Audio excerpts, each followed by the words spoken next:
Quando um sertanejo aceita Jesus, ele aceita de verdade.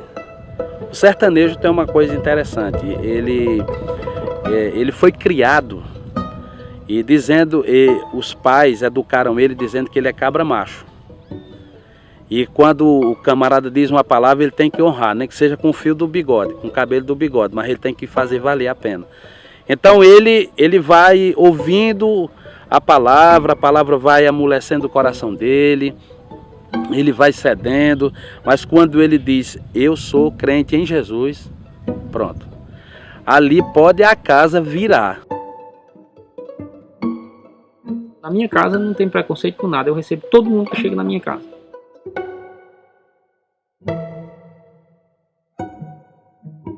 O maior desafio aqui tem sido a gente ir de casa em casa, de porta em porta, de localidade em localidade, que é como eles chamam as vilas aqui, ir nesses lugares e simplesmente conversar, sem criticar credo religioso, sem criticar a forma que vivem, nada.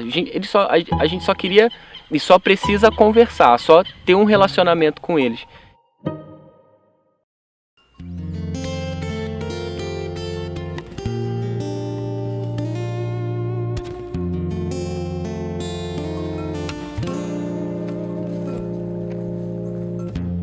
A gente às vezes necessita de uma palavra, não importa um conselho, mas assim, é só uma palavrinha que eles dão. Às vezes já que nem tá, Deus entram neles ou usam eles para mandar alguma mensagem para a pessoa. Eu sinto isso assim, quando eles conversam com a pessoa. Às vezes é Deus que usa eles.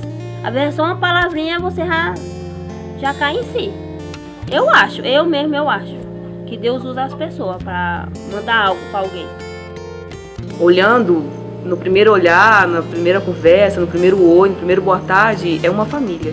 Uma família que você fala, meu Deus, quanto tempo eu demorei para conhecer essa família e quanto eles são felizes, completos, na simplicidade deles, no pouco que eles têm, que para eles é tanto que eles conseguem dividir, tanto que eles conseguem partilhar, tanto que eles conseguem amar e te colocar para dentro e falar, senta aqui, vamos conversar, você é de casa, quer um café, filha? Chama de vô, chama de vó, chama de tio, de repente você está inserido num contexto apaixonante que é impossível não amar e não falar por que eu demorei tanto para chegar nesse lugar. Fiquei surpresa assim, quando eu cheguei, tava cheio de gente na casa, né? Eu digo, poxa, agora chegou foi a turma toda, mas quando eu entrei no carro, foi um susto assim, que tava lotado, né? Eu digo, Virgem Maria, a família tava pouca, mas agora tem mais, né? É muito bom, é bonito demais, eu fico prazeroso de ver essas coisas. Como se diz, a pessoa visitar a casa da gente, pessoas que a gente nunca viu, é bom demais, né? Porque a pessoa pega novas amizades, né? Tchau, gente! Tchau!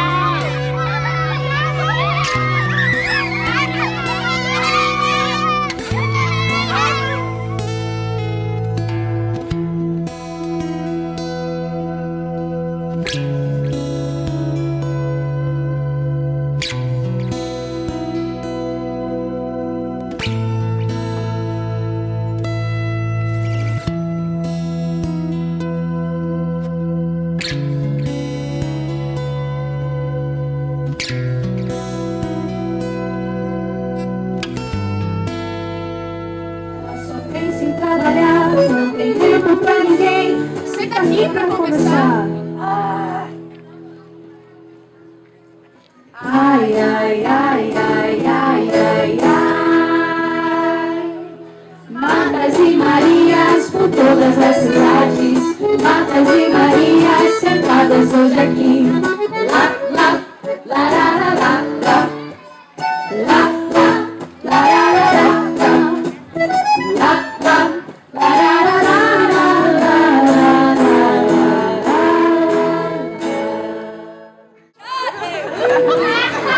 Eu preciso, meu pai!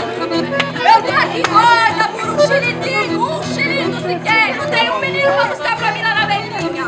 Eu dá no menino! Eu lhe prometo que se o senhor me der esse menino, eu criarei ele nos seus caminhos e ele não vai se afastar! O nosso maior desafio foi que trouxemos uma peça que era voltada para a igreja. E quando a gente chegou aqui, o campo ele tinha pessoas que não eram cristãs. e a gente teve que adaptar a peça para essas pessoas que estavam assistindo. E a receptividade das pessoas em relação a isso foi maravilhosa.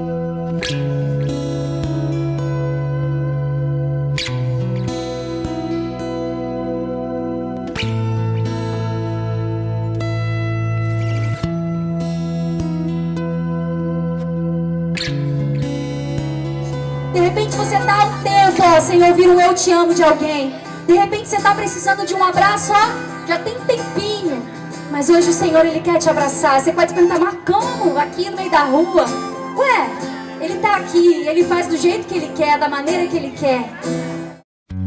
Levar a galera pro treinamento no Nordeste foi muito maneiro. Primeiro que a terra é maravilhosa, o povo é super receptivo. Acho que acaba facilitando muito para os alunos terem essa abertura de poder entrar nas casas, conversar. A galera recebeu muito bem. Então, ao mesmo tempo que a gente se alegra em ver pessoas que estão se envolvendo, que estão se engajando, jovens que talvez nunca tiveram uma experiência simples de evangelismo, ter essa oportunidade naquela terra, foi fantástico.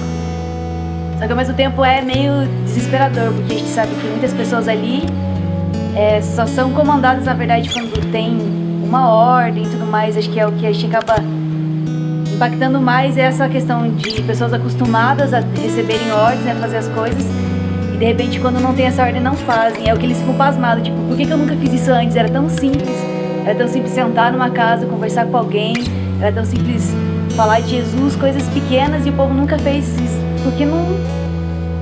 Dizem que não teve oportunidade, mas não era nem oportunidade, porque nunca se abriram a isso.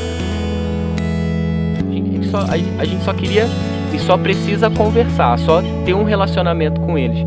E a gente precisa de gente assim, pessoas que queiram realmente conversar, entender que o ID não é você impor a sua filosofia.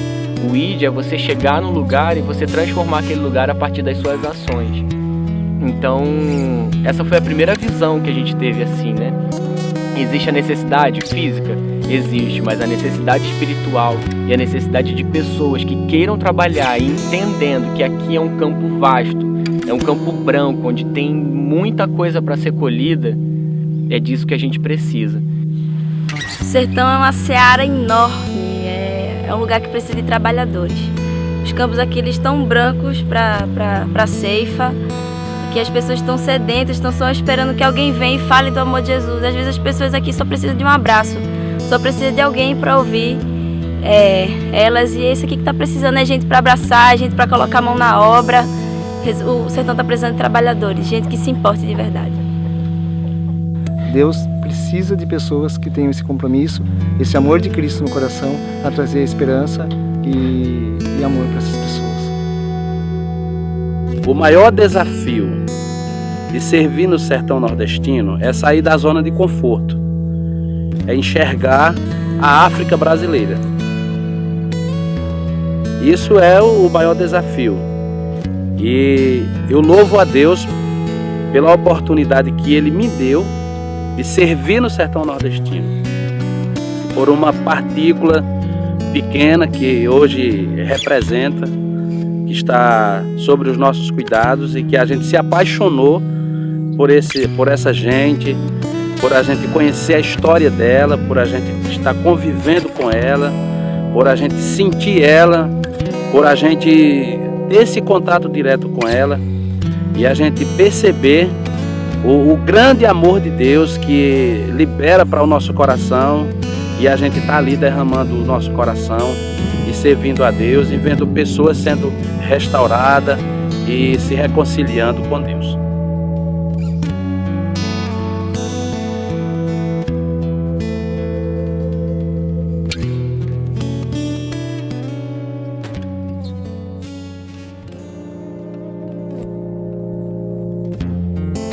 Aqui no Nordeste a religiosidade é muito alta. Então as pessoas têm uma certa barreira com o evangelho que chega de terno e gravata com a Bíblia na mão.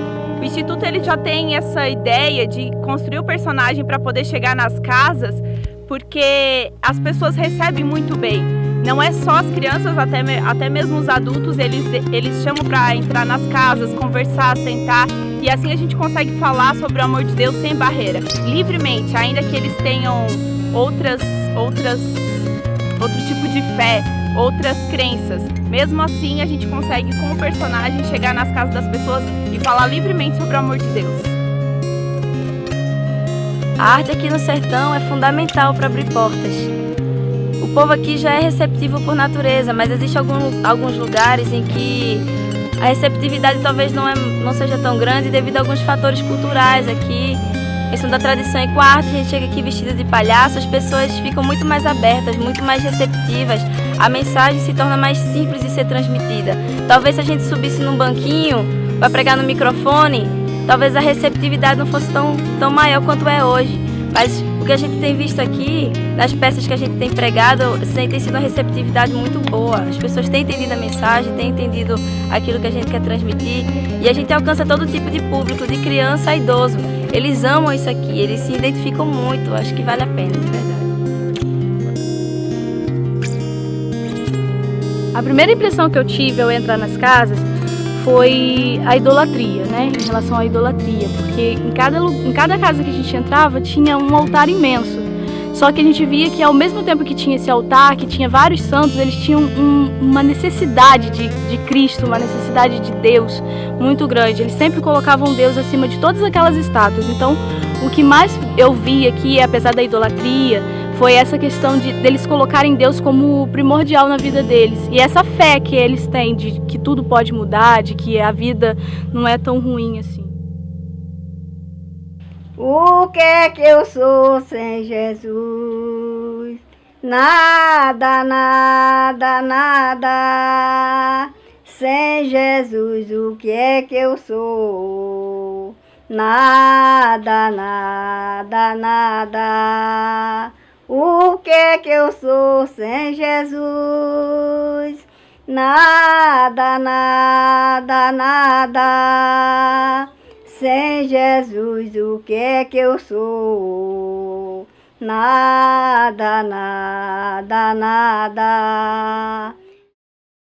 Nós estamos no açude do Amaro Coelho, na localidade do Marrocos, distrito de Juazeiro do Norte, Ceará. O açude do Amaro Coelho hoje abastece aqui a várias pessoas aqui da localidade circunvizinhas, onde o animal bebe água, as pessoas lavam roupas, E o açude é uma localidade onde se armazena um volume grande de água, mas existem os barreiros, que são aquelas localidades menores onde a quantidade de água é armazenada em volume menor. E hoje a gente vê esse trabalho missionário acontecendo no sertão nordestino como esses barreiros de pequenos percentuais de armazenamento de água. A gente vê hoje esses trabalhos acontecendo em várias localidades e a gente tenta alcançar um número maior de pessoas para que esse volume sendo armazenado consiga atingir um volume bem maior e se transformar até num açude, de um percentual enorme de armazenamento de água, dessa água espiritual. E nós como cristãos, cada um como o ser humano que é, todos nós somos um barreiro. Cada um de nós é um barreiro. E o grande quê da coisa, acho que o grande mistério disso tudo, da missão aqui no Nordeste, é que os barreiros se despertem e que esses barreiros se tornem um açude. Porque um barreiro, ele vai se enfadar fácil. Vai passar o tempo, passou 3, 4 meses, ele vai secar. Já um açude não. O açude ele aguenta firme por todo o tempo de estiagem, até que haja uma nova chuva. Então, cada um de nós como seres humanos, nós como cristãos, como salvos e remidos no sangue de Cristo e entendendo o ide de Cristo, todos nós somos um barreiro. E nós precisamos formar esse açude, barreiro em barreiro, formando um açude, para que seja maior e seja potencializado o trabalho aqui. O trabalho ele é muito braçal, assim. Então, pra você ter ideia, se a gente for fazer uma missão numa cidade grande, por exemplo, você tem as redes sociais e todo mundo tem acesso muito fácil. Agora, quando você está numa região rural, numa zona rural, como é isso, se a internet não é tão fácil? Então, o trabalho que você faz, ele não toma proporções, ele não vai se tornar um trabalho visto e conhecido e vir mantenedores não sei da onde para te ajudar e fazer e tal. Não, vai ser um trabalho bem braçal, um trabalho artesanal, assim. São coisas pequenas. E aí a gente compara mais uma vez o barreiro. São pessoas. Então, quantas vozes estão espalhadas aí nesse sertão? Quantos barreiros estão espalhados nesse sertão, precisando de ajuda, que venham outros barreiros para poder levantar, para poder dar essa força, dar esse ânimo, essa potencialização toda e, não tem. Nunca deixe de fazer esse trabalho, que é um trabalho maravilhoso. Nunca deixe.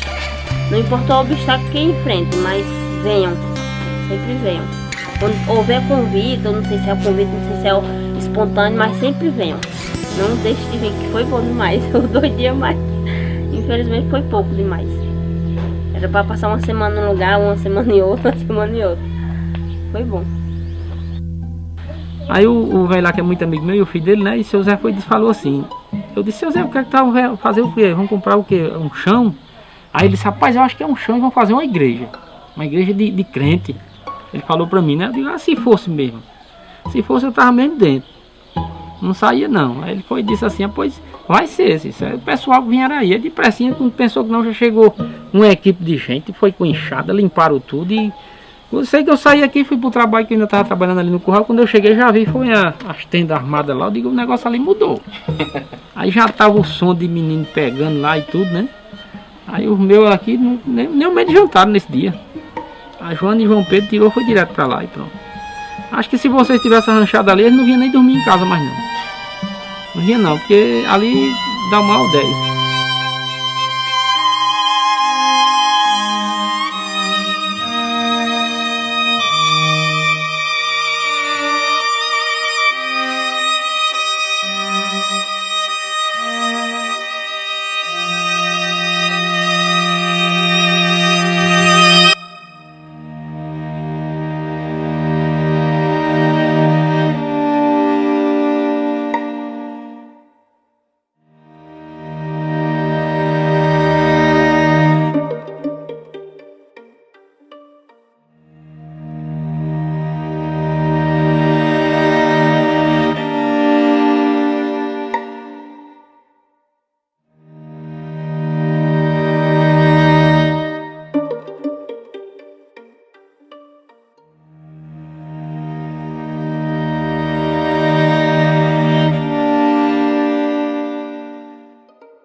Ainda que a figueira não floresça nem haja fruto nas vides, ainda que falhe o produto da oliveira e os campos não produzem mantimento, ainda que o rebanho seja exterminado da malhada e nos currais não haja gado.